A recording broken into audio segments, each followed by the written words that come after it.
Ryan and Tim, good morning. Morning. You guys having a good week? Good week. Yeah, Very good. So listen, a theme for the week, without any question, at least where I've spent a lot of my time this week, has been, and I suppose it comes up every year, but it feels much more real this year. And actually, in some ways more real because this word is being used less, which is the word convergence, right? Because I think we're actually more talking about what it actually means and what we do about the idea of consumption, which is across screens, consumers which care a lot less about whether they're watching content on a wall or via a device, content that lives now across all those devices. And, you know, listen, let's maybe start with just the importance and the kind of the impact of that at a high level, but there's clearly a lot to do as we navigate a world where content is much more free and consumers really have voted that says that's what they expect. So impact for buyers, for sellers, for technology companies, and the like. So maybe we'll just start with, and Tim, start with you.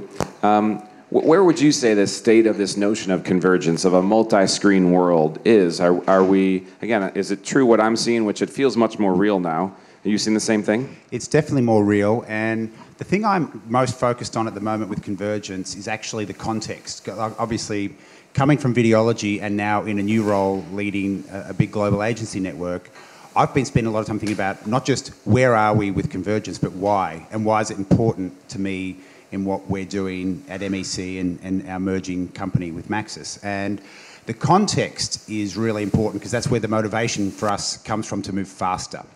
And the context is we are at a really consequential time in our industry. It's hotly contested. For agencies, it's a jump ball whether we're going to be more relevant or less relevant 5 years from now, right? So we're in a really interesting fight for growing relevance in a world where we're dealing with increasing forces of commoditization. And so in that context, I think one of our most important competitive hedges in the future and one of the most important roles we'll play to build competitive distinctiveness and differentiation for us and the industry is solving technologically the cross-screen convergence opportunity, right? Because obviously, you know, Google and Facebook, they'd like to disintermediate us, but they can only optimize within their walls, or their walled gardens. The consultants, they'd like to knock us a rung down the value chain and have us be execution layers to their strategic brilliance, right? That's what they'd like to do to us. And the number one thing I think we can do in terms of putting that at bay is really developing and growing our expertise in television, premium video, and cross-screen, and bringing the technology and data to that endeavour. And so I actually see it as a competitive imperative that we solve and continue to solve this challenge. Let me ask you really quickly about that, and then we'll come to Ryan in a second. But why that particular challenge is the competitive imperative? You know, and there's a lot of dimensions in that. Is it consumer time and attention? Is it the ad dollars? Something else? It's the ad dollars. TV and premium video are still the top dog in the ROI stack for marketers. It's still the economic engine of marketer, you know, ROI. There's that reason. But also, it's the marriage of two really important things. TV and premium video are always going to be an upfront traded commodity. They're never going to be traded, or not principally traded, in real time because it's a scarce commodity, right? So it's always going to be a futures market for premium video. So in that context, right, because it's going to be a futures market, it's solving it and bringing technology to that is the perfect marriage of our trading scale and the role we play in the market as the market makers for upfront traded commodity in TV, and then bringing technology to that to bring more advanced, powerful optimization to that so we can get better performance for our marketers. So it's those two things, and obviously Google, Facebook, Accenture are never going to be traders of the upfront commodity of television and premium video. So bringing those two things together gives us a unique hedge against what others are trying to do to us. Great. Ryan, I mean, same to you. I mean, you said a slightly different position in the market. You are one of these technology companies helping to wire up the capability of a cross-screen, you know, addressable world, if you will. Are you seeing the momentum as well? And what do you think about some of what Tim said in terms of why this is a strategic imperative? We are, and I think it's been an interesting, the last 7 years as a company, 7, 8 years as a company, we've seen, in many ways, the market only awoke to this over the last couple of years. So having built a technology which was facilitated particularly to go after helping people deal with this convergence, it's interesting to see that only 2 to 3 years ago, the market really woke up to that. And even today, here at Cannes, what you're seeing is people have actually moved into what do I have to do, and make it's more of an action-oriented thing than it is a concept that they want to pursue in the future. And I think it is. I mean, it's driven by fear, a lot of it. I mean, I think there is, and you mentioned people like Google and Facebook and walled gardens, but the one we're hearing more and more is Amazon. And then you have people like Oracle, you have people like Adobe, you have people like Accenture that Tim mentioned dipping into this space, wanting to play active roles. I mean, the OpenAP initiative in the U.S. is being driven by Accenture, who don't have technology but are looking to kind of be the systems integrator for that whole policy. Those are, a whole new competitive set that didn't exist in the world for the major agency holding companies, but particularly also for the other side of the industry, people on the sell side of the industry who are saying, what is my role? I've always gone into the TV upfronts and sold, off the back of this program and that program, and now they're having to sell audience. The world has flipped in many ways to where, it used to be all about content if you were NBC or CBS, and now it's all about their data play. And if you are Amazon or Facebook or Google, it used to be all about your data, and now it's all about your original content development. So they're all kind of overlapping very quickly.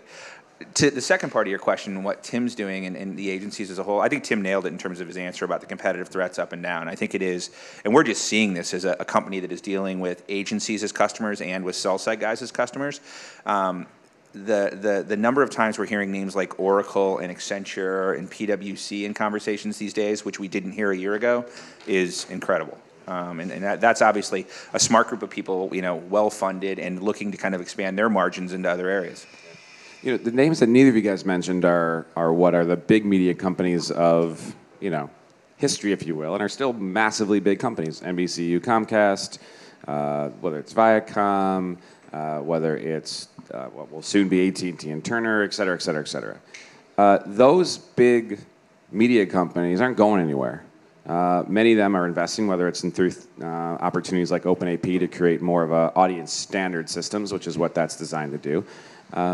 But listen, I don't think those are irrelevant players. Right now, certainly in the digital world, we get really focused on Google and Facebook as a duopoly, but I'd argue we've got maybe 5 or 6 big media players, if not a couple more than that, that are going to be relevant because content still does matter, and that is what it's attracting eyeballs. So how do those players stay relevant too, and are you seeing them do it? Yeah, well, they are essential. They are big. They probably aren't going anywhere, but they're in the same fight we're in, right? Let's be clear. And so you see that when Amazon paid 3x the second bidder for Thursday Night Football, right? So that's the sign that they're not sitting back with their feet up on the desk saying we've got this, right? They've got real challenges. That said, they still have incredibly relevant assets. They still are the best conduit to premium content. They have been doing a lot of innovating, experimenting, bringing technology and targeting to the audience platforms. They're very important partners to us, but they are in the same jump ball at the moment, which is really a question of, again, it's not going away or staying. It's more relevant or less relevant in 5 years. That's the way I'm framing it for us, and I think it's the same for them. What are we going to do to be more relevant in the next 5 years than we are today? And I think the direction of travel for those companies, as it is for us, is absolutely correct, but the rate of change needs to increase dramatically. So we've had a massive rate of change in our business in the last 5 years, but if the rate of change in our business for the next 5 years looks like the last 5, we will have fallen behind. So the question now is speed, and speed against where we're going, and I think it's the same for those big publishing partners you talked about. Yeah, I mean, we see it as well, and many of those names you mentioned are our customers, so we see aspects of it from the inside as well. I think it's interesting. I think they've woken up to the fact that they had the luxury of being a pure play expert, whether they were a content creator, whether they were a distributor, and whether they kind of outsourced monetization to someone else. And all of a sudden, it's become this world has changed very rapidly. I think Comcast, NBC, AT&T, Time Warner. You even see this other verticals around the world like Liberty Global or Sky in Europe. They're realizing that you have to have all 3 of those pieces. And if you don't, you're in a very compromised position. I think they're also seeing the positive side of it, which is they've been sitting on this data asset for, since the inception succession of these businesses, which has not been leveraged. And the kind of the entry level thought is, how do we sell our data or monetize it? The more complex and advanced guys are saying, how do I use this to stitch together all of my distribution points into a converged offer? And then how do I expand it beyond that? And that's what you see with guys like AT&T and Time Warner. I mean, that's what that business. You look at it 5 years ago, and it was, I think AT&T's ad business was a couple $100 million, and then it bought DirecTV, and now it's $2 billion. After Turner, it'll be $7 billion. I mean, it's remarkable, fully integrated with distribution, with mobile data, and all of that glorious content. It's pretty impressive. Yeah.